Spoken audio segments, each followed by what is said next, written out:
Hello, everybody, and welcome to the Fit Life Podcast. I'm your host, Jackie Labadia, and today we are going to do a little 2024 recap because I think it's worthwhile to look back on the year and celebrate all of our wins and look back on what we learned in terms of like the trials and tribulations that we kind of go through.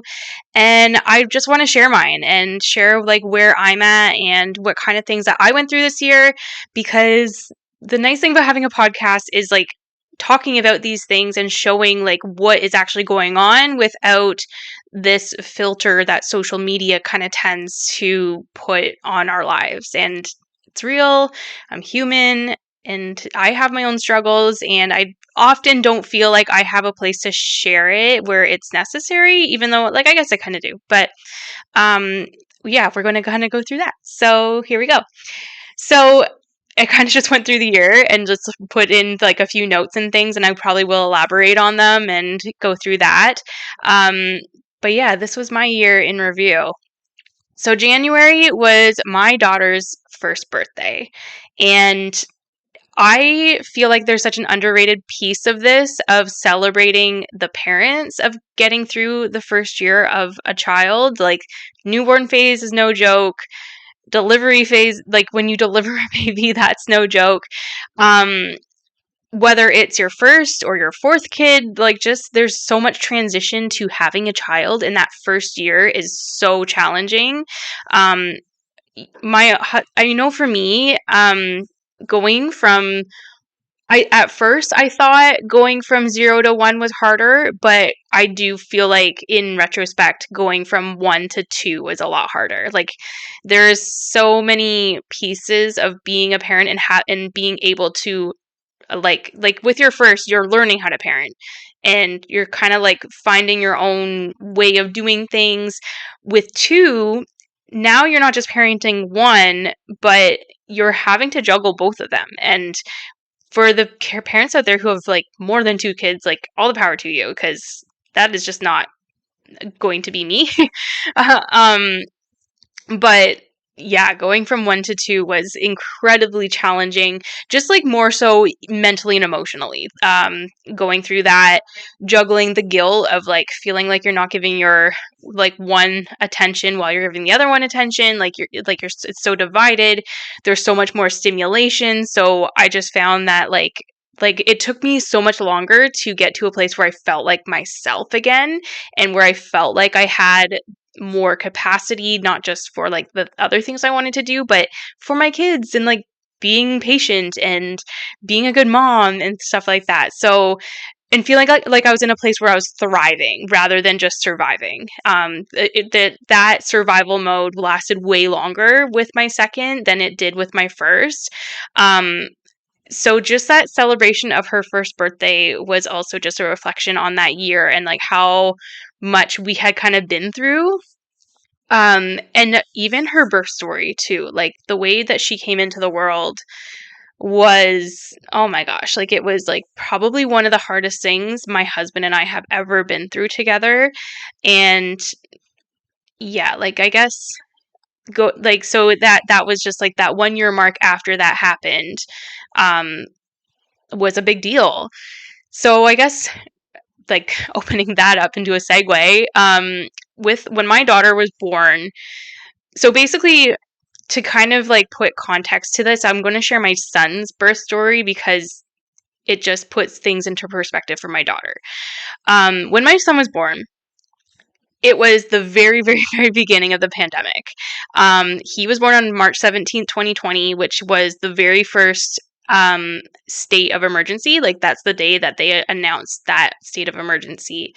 So I was literally in hospital delivering a baby, and like we had kind of known that COVID was around, that like things were happening, but like it wasn't like a big deal yet. So we went into hospital with the expectation of like delivering this baby and then, sharing him with family and friends. Like, he was our first child, like we're becoming parents. And then that just didn't happen.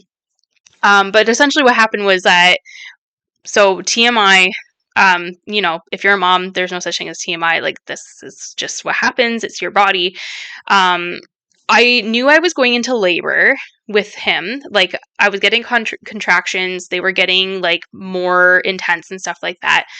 Um, and when I was in that last month or so of being pregnant, I was having some incontinence. Like, it would just kind of like come, like if I moved a certain way or whatever like that, I would have like some leakage.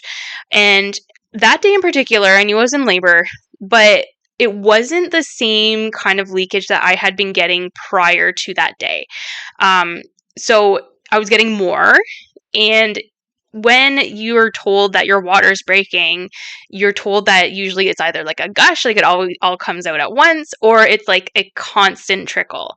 And mine was kind of neither. So I called the hospital and they're like, yeah, let's just get you in and we can check to make sure to see if your water has broken.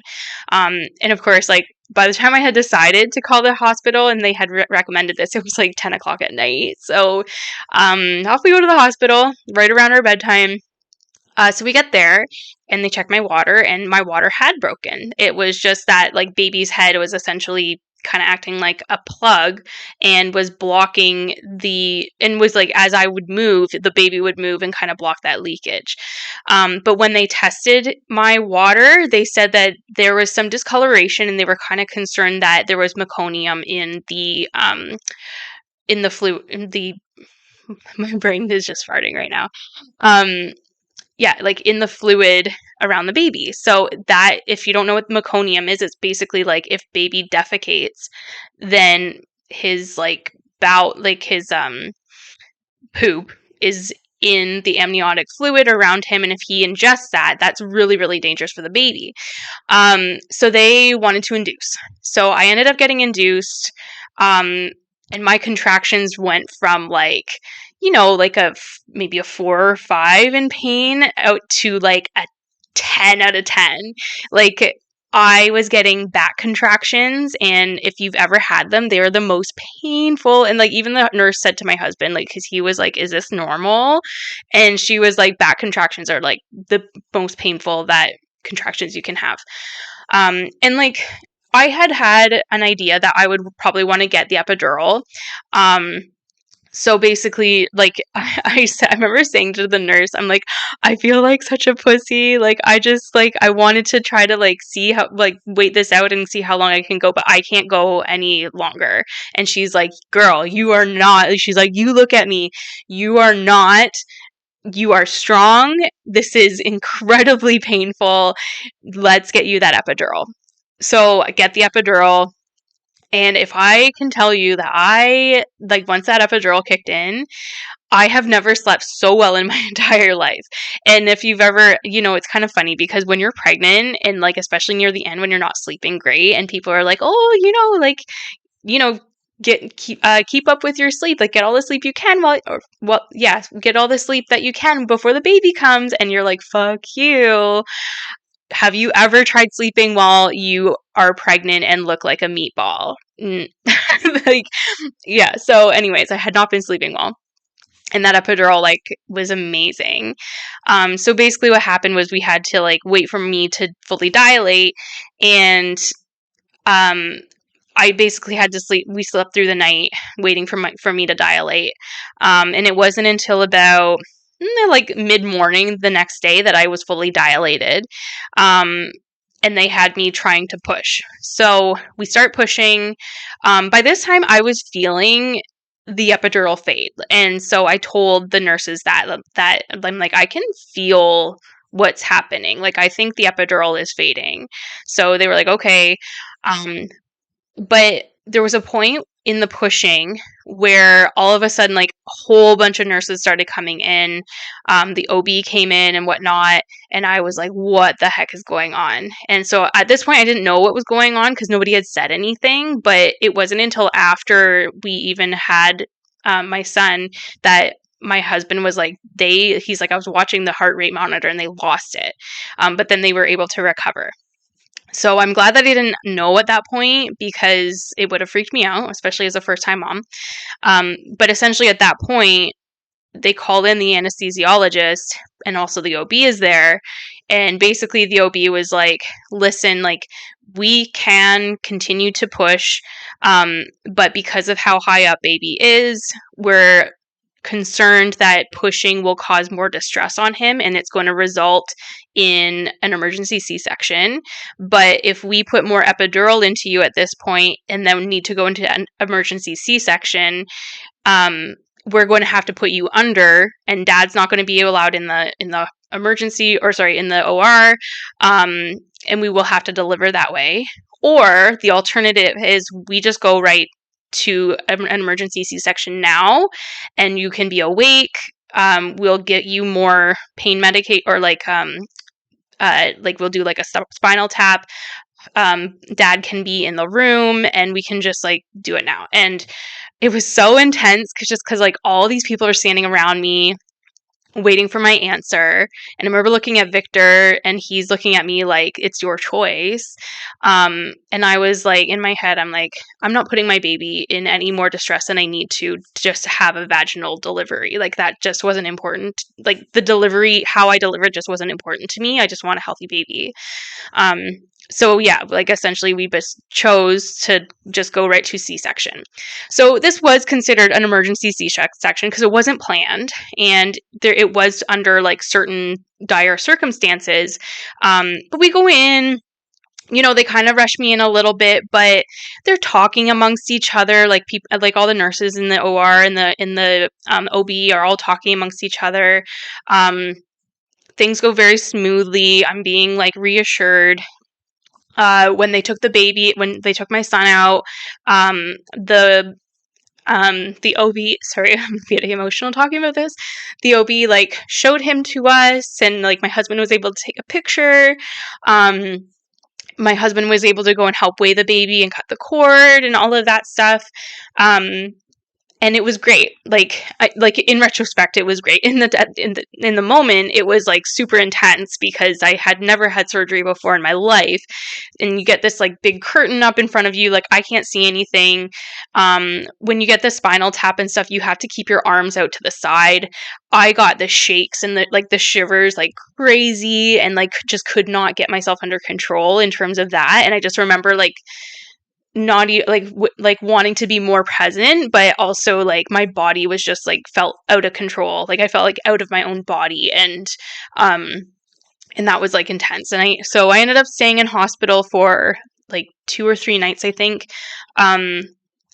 At this point, because it was like the beginning of COVID, they hadn't even really implemented masking. Like my husband was able to be there. The only restriction we really had was that I could only have one visitor at all.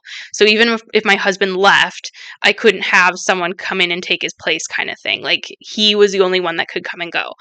And he could come and go because I heard stories from later on in the pandemic where either dad wasn't even allowed in or dad couldn't even leave. So we did have that flexibility, and that was the silver lining, even though when we left the hospital, everything just seemed like abandoned. Like that's what it felt like leaving the hospital.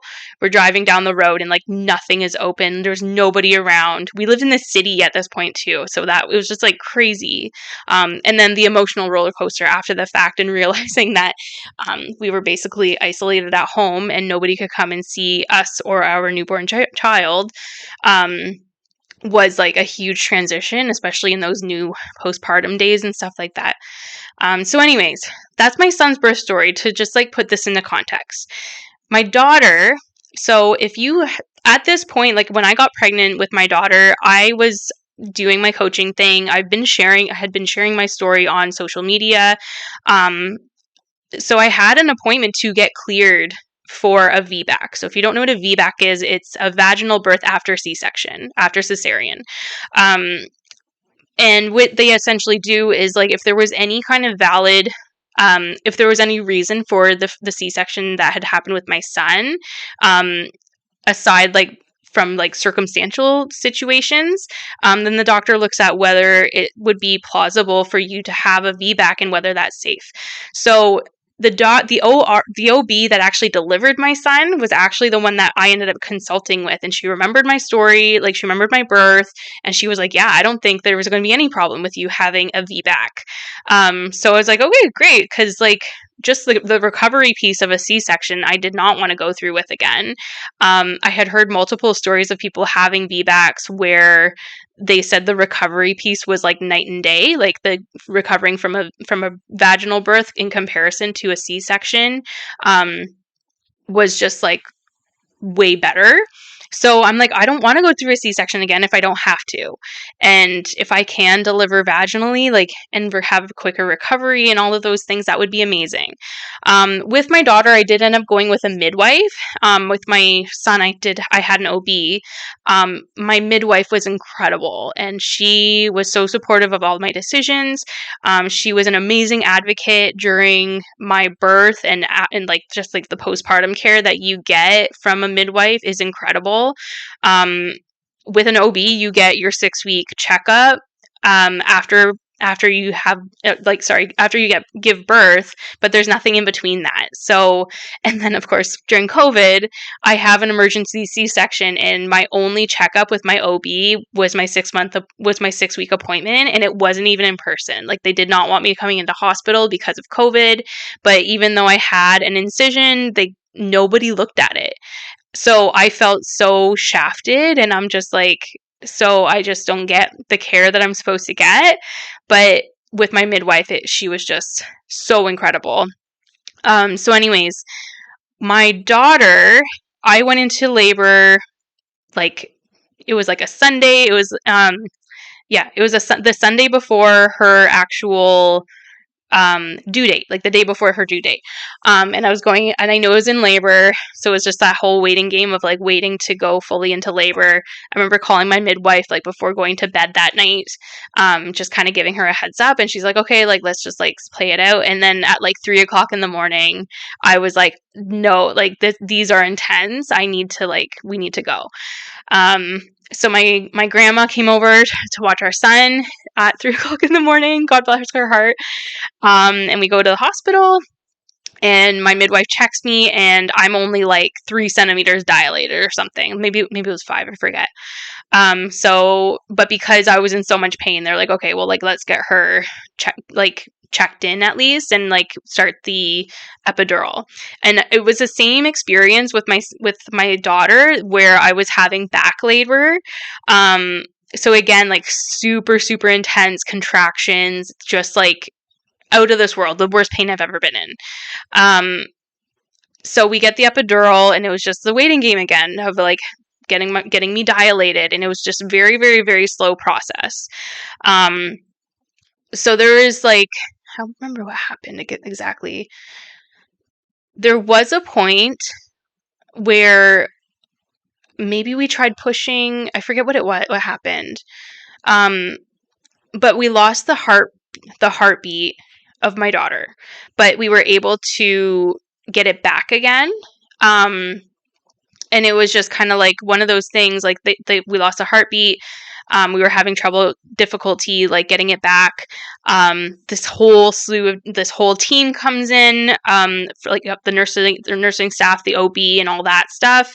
And then they had me sign the forms for the OR, because they were like, "You know what, like this could have been a fluke, but considering your history with a previous C-section and whatnot, like let's just get these forms filled out for the OR so that we don't have to worry about it should we need to take you in." So they had me fill it out. Everything, like, it was a big scare. I remember I was crying because I was like, "Oh my God, like I don't want to do this again." And just that adrenaline kind of going through you, and then everything kind of settled. And of course, like, still, like, I was taking a long time to get dilated, and my OB was like, "You know what, like, let's try breaking your water," because my water hadn't broken yet, but she's like, usually if we can do that, like, that just kind of speeds up the process a little bit. So she breaks my water, and just because she had kind of forewarned me too, she's like, "If we break your water, it's going to move the baby, and we might like lose the heart rate again on the monitor, but we'll see what happens." So we break my water, we lose the heart rate, like she said, but could not recover it. Um, so there's this part where, again, all of this whole slew of nurses come in with the OB, and they were like, hey, we're not taking this risk.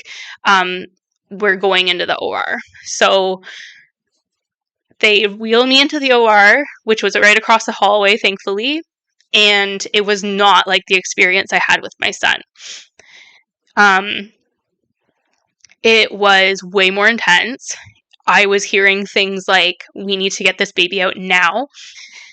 I remember it was taking forever for them to let my husband in the rooms and laying there. And like, I'm like, you're in this situation and things feel so much longer than they probably are. But I'm like, where is my husband? So they finally, I don't remember why they were keeping him out, because I feel there's some sort of procedures they were doing on me before he could come in or something like that. Thankfully, my epidural was strong enough that they didn't have to do like any kind of extra anesthesia kind of thing. And I just remember it taking, but like the thing was with the spinal tap that I got with my son, I remember just being completely numb, like not being able to feel anything that OB did while she was delivering him. Although I was frozen with the epidural, I could still feel what they were doing. Like I could feel the OB inside of me. I could feel her moving around. So it was a lot. It wasn't painful, but it was uncomfortable for sure. And it just felt like it was taking forever for her to get the baby out. Now, remember with my son, people were chatting, like, pleasant, like exchanging pleasantries kind of thing while they were delivering him. With my daughter, it was silent. And once in a while, the anesthesiologist who stands behind you kind of was talking over to the OB to like see what was going on. Once in a while, and then same thing, like my body was just like shaking. But this time, I could also feel myself falling asleep.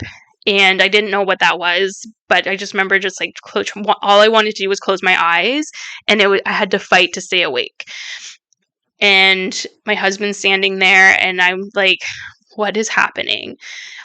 So because I could feel what the OB was doing, I felt her take the baby out. I felt that there was like slight pressure, and then it was released, and nobody said anything. So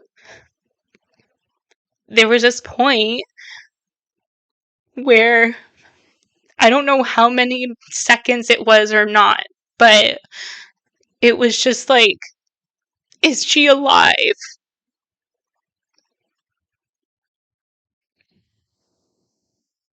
And this is the part in the moment I think about all the time, because it was the scariest moment of my life. And I had to ask, I'm like, is she okay? And at this point, my husband said that she was off to the side and she wasn't crying yet.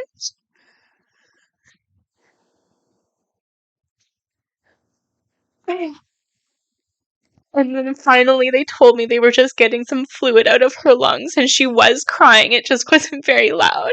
And she was okay.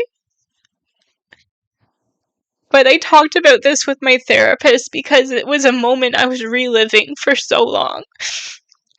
Was thinking that we had lost our baby.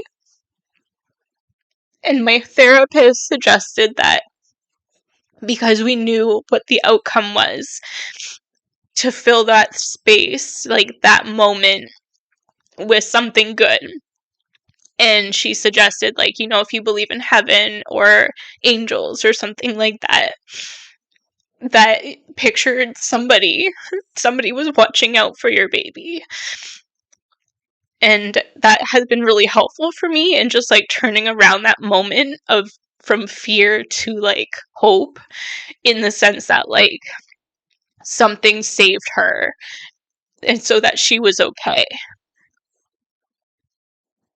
Oh, I'm sorry. This is like I can never talk about this story without crying.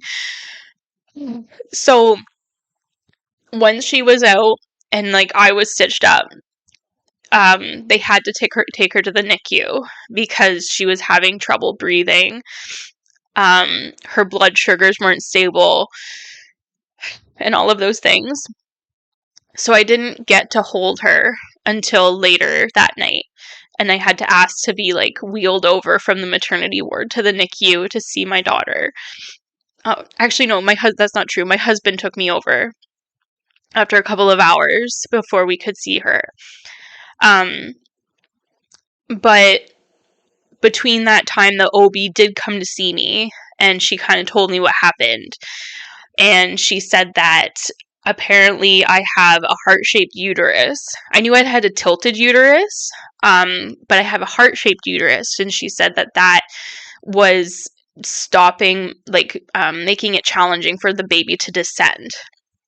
And in the moment, you're just like so out of it after the adrenaline crash and medications and stuff like that, that you don't think to ask these things. And there's something that like I wish that I had asked was, like, if that were the case, like, wouldn't have the OB who had operated on me for my son have known that? And like, wouldn't they have known that it would have been a risk for me to have a VBAC, and this all could have been avoided?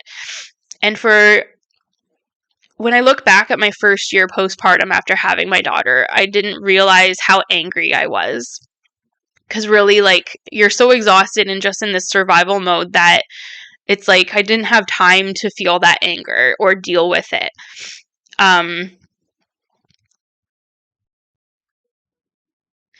Sorry, just had interrupted. Yeah, so I'd feel like I was just so exhausted in survival mode of like having a newborn and a toddler that I didn't really acknowledge that anger.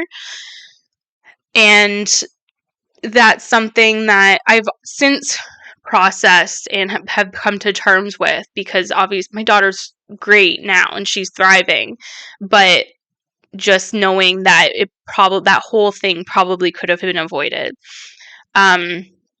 So my daughter was in the NICU at the hospital that we had delivered at, which is the children's hospital, and which is why I wanted to deliver there, because should anything happen, that was the place to be. And thankfully that's where we were. My daughter's blood sugars stabilized pretty quickly. She was taken off the respirator pretty quickly, but what was happening was she wasn't eating. And there was like a failure to thrive component there. So what ended up happening was she got transferred to, so this was like a whole other thing that happened. And this goes to show like just how shitty healthcare can be, just communication wise and stuff.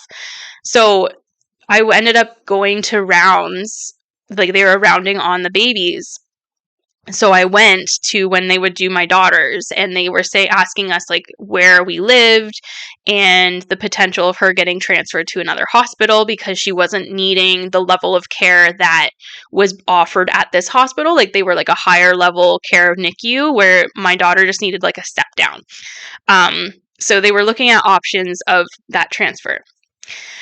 So I knew that was in the cards. I knew that was a possibility.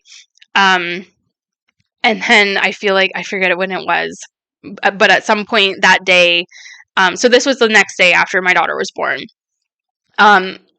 Maybe like an hour later, I get a call from one of the nurses being like, your daughter's getting transferred to a different hospital in the next 15 minutes.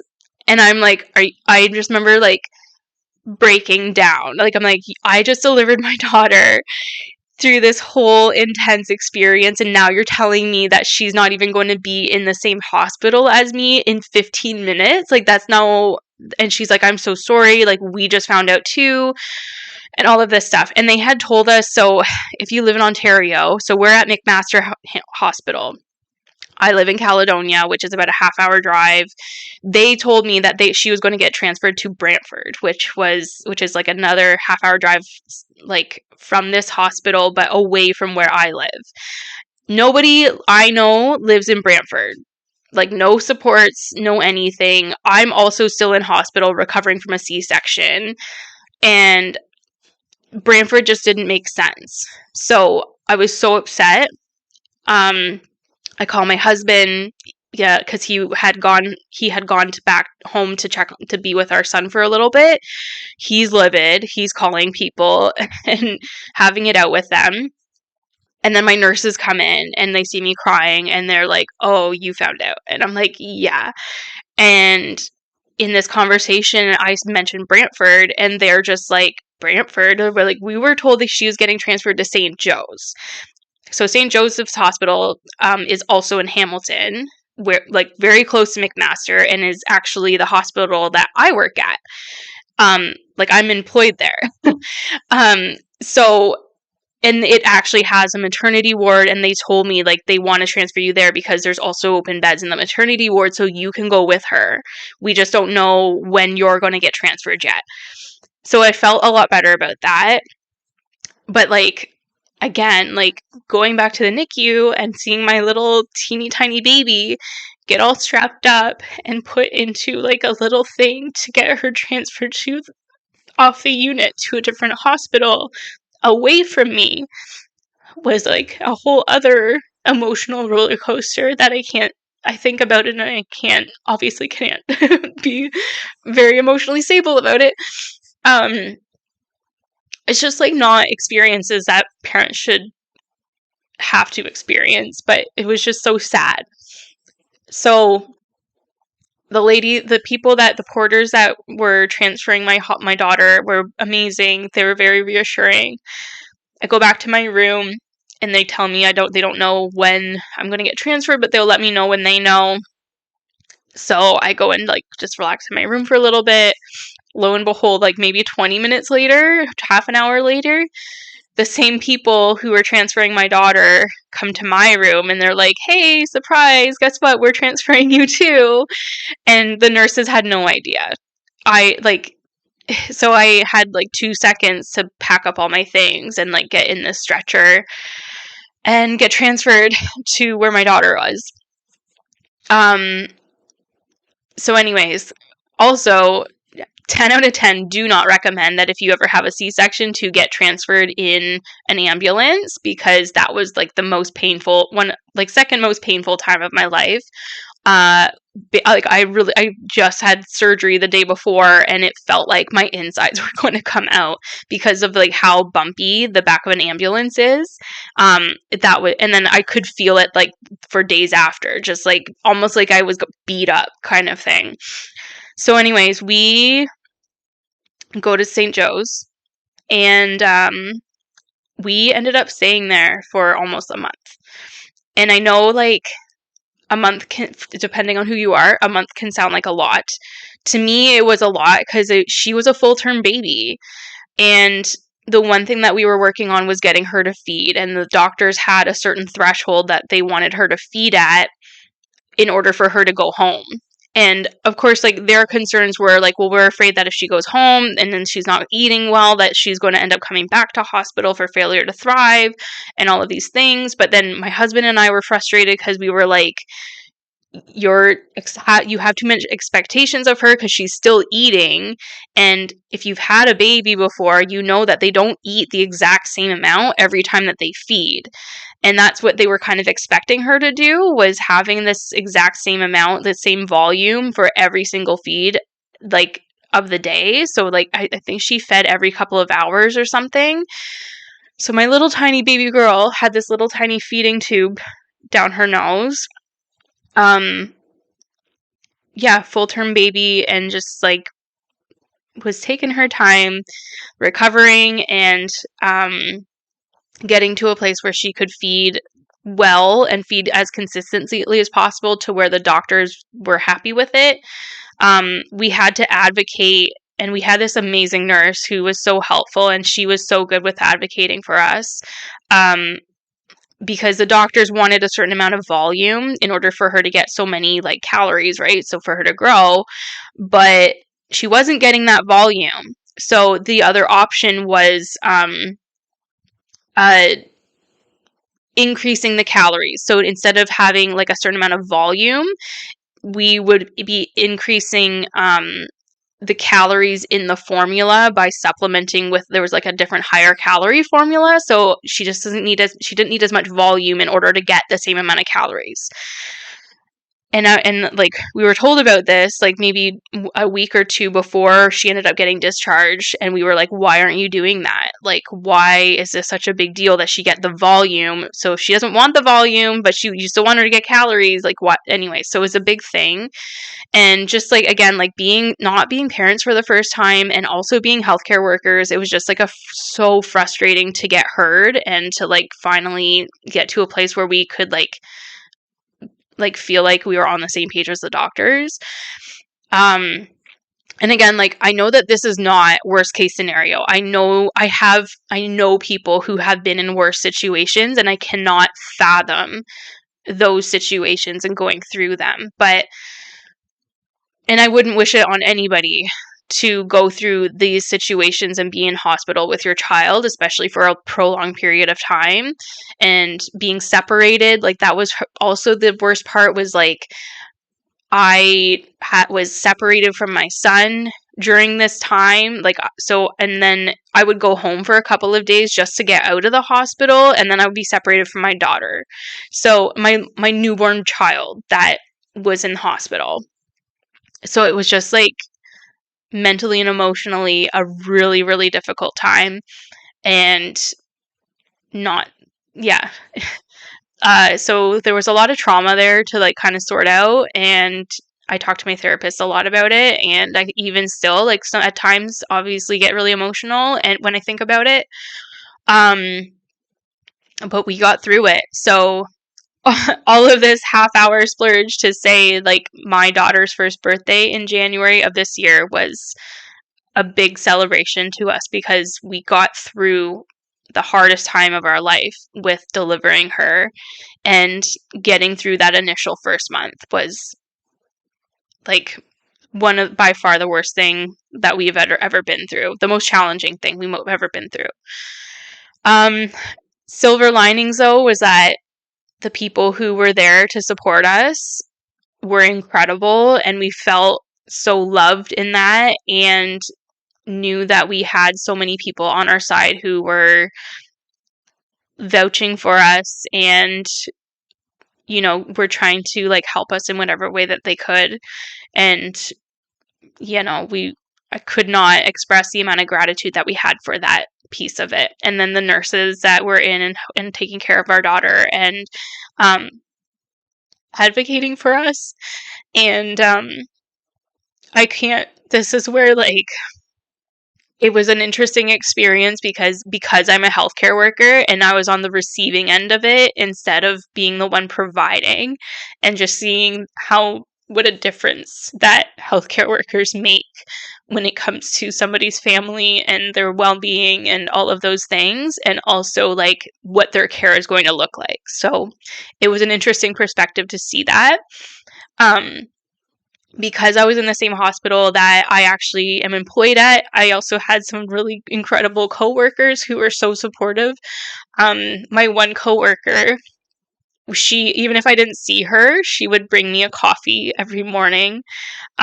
So sometimes I wouldn't be in my room. I would be with my daughter in the NICU to help with the feedings and stuff like that. But I would come back to like a coffee and a donut because my coworker would leave it for me. So it's just like these little things that made a huge difference. And yeah, I can't believe it's been almost 2 years. So my daughter will be 2 in January, and obviously it was such a pretty traumatic event to the point where like I still cry about it, clearly. Anyways, that took longer for me to talk about than I kind of anticipated. So, there's no way I'm getting through the rest of the year talking to make this like an hour-long podcast. So maybe I will actually just cap it here. This is an episode about my birth stories and kind of the things that we've gone through. And anyway, maybe I'm going to end this on a lighter note, because it got really deep. My daughter now, so I'm talking about my NICU baby, she's going through a phase now, okay? So this is how much our kids can thrive and how resilient they can be. Because now my daughter is almost 2 and is very clearly entering into the terrible 2 stage. And she is way more challenging than my son ever was at this stage, in kind of some funny ways, but also not the most convenient ways. Um, where she's showing interest in using the potty, but I don't know if she's quite physiologically ready for it yet. Like, I don't know if she knows the cues of like when she feels like she needs to go to the bathroom and stuff like that. But what she will do is she will pull her pants down and take her diaper off and pull her pants back up when mommy's not looking, and then proceed to wet her pants because she doesn't have a diaper on because she took it off on her own accord and mommy didn't know. The other thing that she likes to do right now is she likes to be naked. And she likes to take her clothes off at the most inopportune times, like when we're trying to leave the house. And she runs around and calls herself a nudist and all of these other wild girl things. And she's a Spitfire. And, like, as much as she drives me crazy, she's also my little shadow. She loves her dad, but if like push comes to shove, when she needs to choose between one of us, like, not that we make her choose, but if one of us or both, if both of us are available, it's always mom. And I love her to death. And she, again, like, she drives me crazy, but she is wild and she is bold and she is sassy and she is opinionated already. You should see her hold down an argument with her 4-year-old brother. So all this to say, I guess, is like that resiliency in her is something to be admired. And I don't think she even understands or will know how strong she is until she's older and can really understand what her birth story is. So this is interesting because now I'm thinking that this podcast is going to be out there and maybe one day she's going to listen to it and she's going to hear this part of like her life, which is kind of crazy to think about. So yeah, that was my kids, and kind of went in a different direction than I kind of anticipated this was going to be, but I think that's worthwhile to listen to. And if you're a mom, I hope that you're taking away something from this experience and me sharing this, and maybe even learning that you're not alone and that there's a lot of different levels to becoming a parent. And I don't think anything is inherently right or wrong. It's just that it can be so intense, and it's just a piece that not a lot of people really talk about. And I think it's important to acknowledge and to check in on your mom friends, and especially even if they didn't have a hard birth or anything like that, there's always pieces. I have this theory that to become a parent, there are 5 kind of hurdles that we have to kind of go through, or like overcome. And nobody gets through these 5 hurdles without some sort of complication. So the hurdles that I would name are conception, pregnancy, the birth, the health of the child, and then the postpartum period. So if you think about it, how many people do you know that even if they did conceive like easily, even if they did have a easy pregnancy, even if they did have an easy birth, was there any sort of complication with the child's health, or did they have any sort of complication in the postpartum period, whether that's postpartum depression, anxiety, difficulty breastfeeding, stuff like that? Or on the other hand, I know people who had a difficulty conceiving, but then they would go on to have beautiful pregnancies, beautiful births, beautiful children, and then maybe they would struggle postpartum. So this is what I mean is, like, I don't know anybody who easily conceived, had an easy pregnancy, had an easy birth, had a healthy child, and then did not suffer during postpartum period or have some sort of like complication there.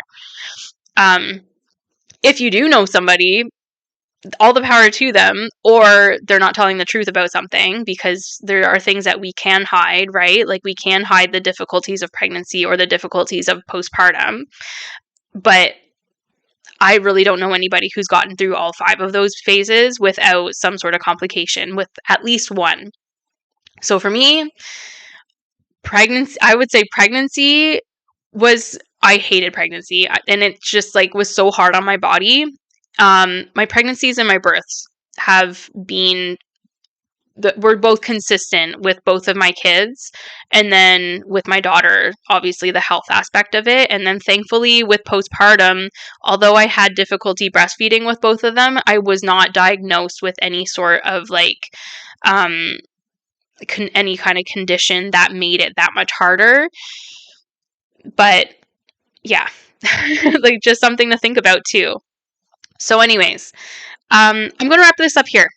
So kind of on a lighter note, like these are difficulties that a lot of us go through. Maybe they're not talked about. Maybe they're I wouldn't say unheard of, but definitely not talked about as much as some of us need to hear.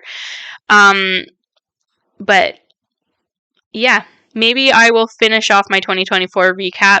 Not next week, because next week is Boxing Day, and I don't think I'm going to be able to get a podcast episode in, but definitely the week after, which will be in the new year, which is kind of crazy. So January 2nd will be, the recording of my next podcast. So maybe I'll do the rest of my 2024 recap on that day. Just as we start 2025, which is kind of exciting, to be honest. Okay, everybody, thank you so much for listening. If you enjoy this podcast, please take a couple minutes to give me a 5-star review. Share this episode to anybody who you think might need to hear it. Yeah. So I guess that's it for 2024, you guys, and we will see you in 2025. Peace out.